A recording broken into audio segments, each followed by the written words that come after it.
Bonsoir à vous tous. La maire de Siro alerte sur le danger après un éboulement de roches au niveau du tunnel de la Percée. Depuis ce matin, la route D84 entre Siro et Champagnole est bloquée.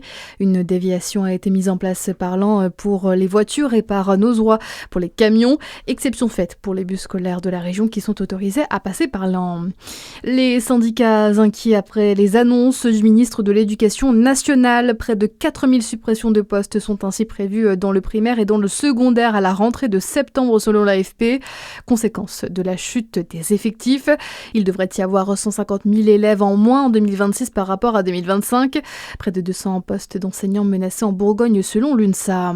Dans le reste de votre actualité générale, la première ministre danoise et le premier ministre groenlandais reçus aujourd'hui à l'Elysée. Rencontre avec Emmanuel Macron pour réaffirmer le soutien de la France à la souveraineté et à l'intégrité territoriale. Alors que Donald Trump a des vues sur le Groenland, les trois dirigeants ont échangé globalement sur les enjeux de sécurité dans l'Arctique. Le Sénat rejette la proposition de loi sur l'aide à mourir, 181 voix contre et 122 pour sur les deux textes. Le premier vise à renforcer l'offre des soins palliatifs et le deuxième concerne le suicide assisté et l'euthanasie.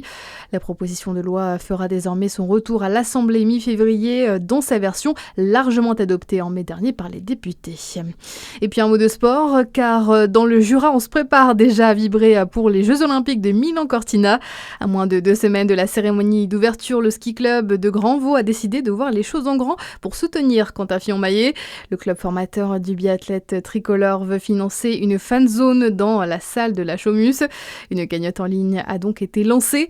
On fait le point avec le président du ski club du Grandvaux, Daniel Arnaud. Il y a eu des dons privés en plus, donc la cagnotte, on doit avoir 1600 ou 1000 ou 2000 euros à peu près aujourd'hui, plus des dons privés, parce qu'il y a des gens qui ont donné directement sans passer par la cagnotte. C'est sûr que c'est motivant de voir des jeunes qu'on a connus dans le ski club. Quentin, on l'a connu tout petit, on l'a vu évoluer au fil des années, et aujourd'hui, donc c'est vrai que ça permet également à tous les gens qui ne peuvent pas se rendre sur les jeux de pouvoir être ensemble pour regarder les courses. On va pas retransmettre que le biathlon, on va retransmettre également le ski de fond et toutes les courses de biathlon, bien entendu, puisqu'on soutient Quentin, mais également l'équipe de France et puis également le Louge en mono qui est du massif du Jura. Les Jeux Olympiques d'hiver qui auront lieu à Milan-Cortina en Italie du 6 au 22 février prochain. Et puis pour patienter du foot ce soir est la dernière journée de la première phase de Ligue des Champions. Beaucoup d'enjeux sur les 18 affiches de cette soirée et notamment pour nos 3 représentants. Le Paris Saint-Germain qui reçoit Newcastle peut encore viser une qualification directe. Monaco qui accueille la Juventus Turin et Marseille qui joue à Bruges peuvent espérer une place en barrage. Un match nul leur suffit pour ne pas dépendre des autres résultats. Des affiches à suivre à 21h. Belle soirée sur Fréquence Plus.